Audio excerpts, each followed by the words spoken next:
Купуваха истини, продаваха чест. Всеки носи маска, всеки влиза в роля днес. Приятел до тебе, а зад гърба ти враг. Усмивката е светла, но душата е мрак.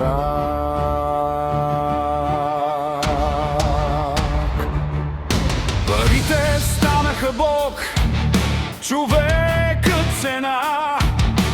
Думата изгуби тежестта си в света. Всеки иска върха, без път да върви, а после се пита защо празно звучи.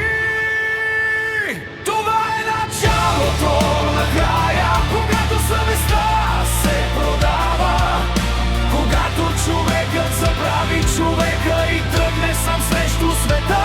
Това е началото на края, когато лъжата побеждава, когато очите гледат напред, а душите остават назад.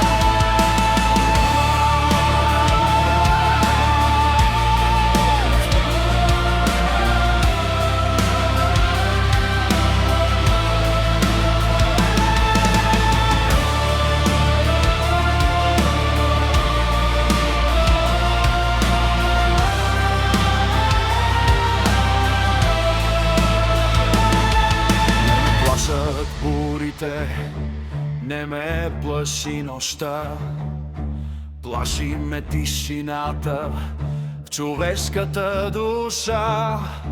Плаши ме как лесно забравяме днес, че богатен е този с пари, а с чест.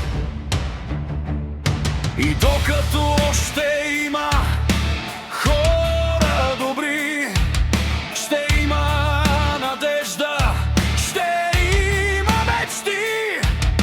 Но ако и тях ги пречупи света, тогава започва истина.